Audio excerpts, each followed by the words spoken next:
পকোড়া। পালং শাকগুলো ছোট ছোট একদম মুচমুচে ready.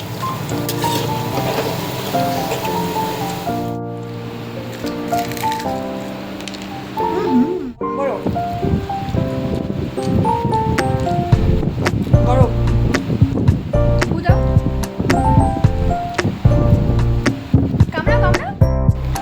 Hello guys, good evening. এখন বাজে সন্ধে 8:15-20 হতে গেল। তো আজকে সন্ধ্যেবেলা স্ন্যাক্স কিছু খেতে ইচ্ছে করছে। কি খাবো? বাড়িতে গ্যাস শেষ হয়ে গেছে, গ্যাস নেই। তো কিসে রান্না করছি এই দেখো, ইন্ডাকশানে করছি। তো কি করছি, মুড়ি খাবো। মুড়ি খেতে ইচ্ছে হচ্ছে অনেকদিন পর আজকে। তো মেয়েকে দিয়ে একটু বেসন আনালাম।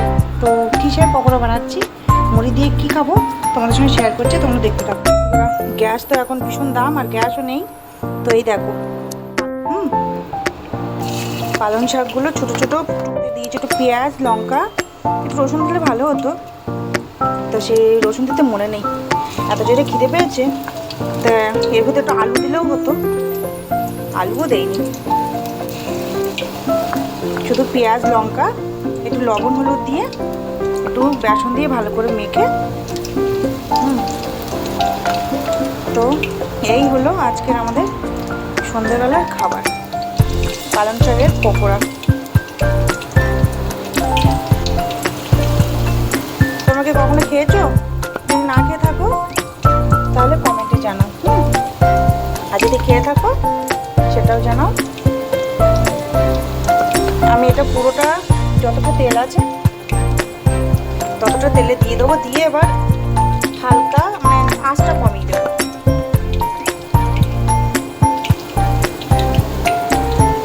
দুবার লাগবে, একেবারে সব হবে না। যেখানে যেখানে ফাঁকা আছে পুরোটা দিয়ে দিই। অনেকদিন পর আজকে বাড়িতে একটু পকোড়া বানাচ্ছি। অনেক দিন পর, মানে অনেক দিন পর, সে বলার মতো না কতদিন পর, অ্যাকচুয়ালি মনে থাকে না। পকোড়াগুলো তো দিয়ে দিয়েছি, যেহেতু ইন্ডাকশানের জোর বাড়ানো আছে। একটু একটু করে উল্টে দিই, আস্তে আস্তে করে উল্টাতে থাকি। একটা পিঠ ভালো করে হোক। তো দেখো বন্ধুরা, আমি জোরটা পুরো বাড়িয়ে দিয়েছি, কারণ একটা পিঠ একটুখানি ক্রাঞ্চি ভাব না এলে উল্টানো যায় না, ছাড়িয়ে যায়। তো ওই জন্য আমি দেখো জোরটা বাড়িয়ে দিয়েছি, যাতে ওই পিঠটা একটু ভালো করে হয়ে যায়। তো দেখতেই পাচ্ছ অসাধারণ টেস্ট লাগবে, কারণ এর মধ্যে পেঁয়াজ দেওয়া, লঙ্কা দেওয়া। ভেবেছিলাম একটু আলু কুচিয়ে দিই, আলু কুচিয়ে দিতে পারো, আবার আলু সিদ্ধ করেও দিতে পারো, যেভাবে দেবে। পকোড়া বেসন দিয়ে তেলে ভাজা যেভাবেই বানাবে সেইভাবেই খেতে ভালো লাগে। তো এই দেখো হয়ে গেছে আমার। আমি বেশি তেলে ভাজবো না, জাস্ট একটু পালং পাতাগুলো একটু ফ্রাই হয়ে যাবে, বেসনটা যাতে কাঁচা ভাবটা চলে যাবে। হয়ে গেছে আমার প্রায়। আর এই দেখো বন্ধুরা, আর একজন দেখো এখানে এসে হামলা দিচ্ছে। এই দেখো কি বলো তো, এটাকে দেখে আমার ভয় লাগছে, কিন্তু আমি এখন ওকে কিছু করতে পারছি না, যেহেতু আমি রান্না করছি তাই।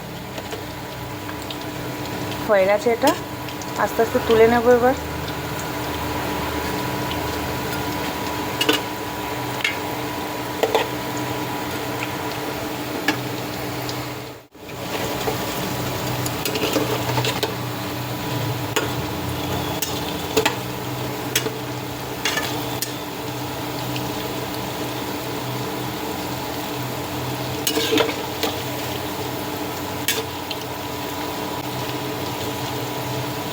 একদম মুচমুচে রেডি।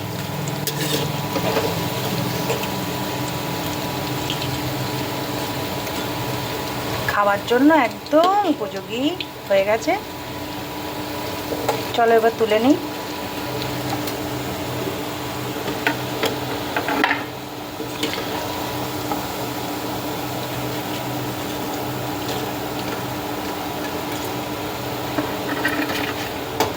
পড়েই গেল।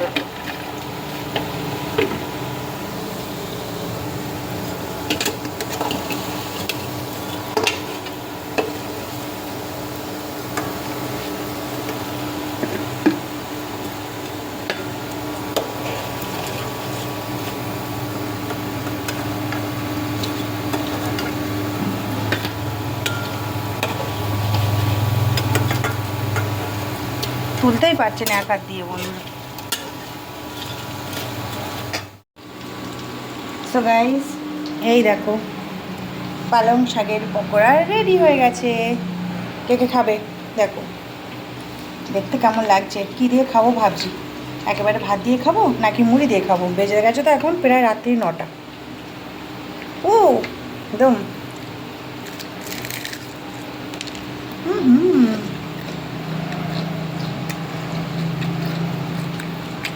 আওয়াজটা পাচ্ছ?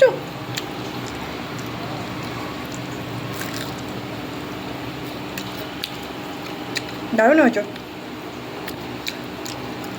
ঝালও ঝালও হয়েছে ভালো। দেখো গরম, এক্ষুনি নামালাম। আবার শুনে বুঝতে পারছো কতটা মুচমুচে হয়েছে। হুম, তো চলে এসো।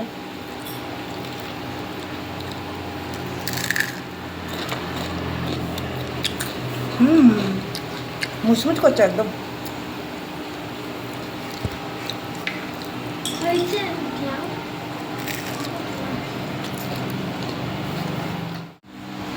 তো বন্ধুরা, পকোড়া ভাজতে ভাজতে গরম লেগে গেছে, ঘরে এসে পাখার তলায় বসেছি। এই দেখো, আমি একটা চপস্টিক দিয়ে খাবো আজকে। দেখি কিরমভাবে খাওয়া যায়। চপস্টিক দিয়ে কখনো খেয়েছো পকোড়া? খেয়ে দেখি, দে তো আমার মুখে একটা। তখন তো করে গরম বড় গরম দাও, কামড়াও কামড়াও। আহ গরম।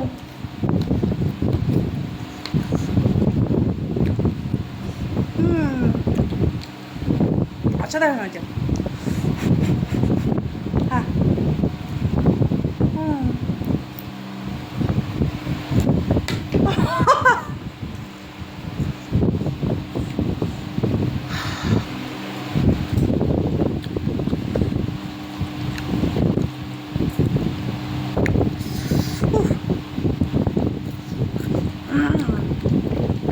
চপিস্টিক দেখো, হাত জিন্দাবাদ, হাত জিন্দাবাদ।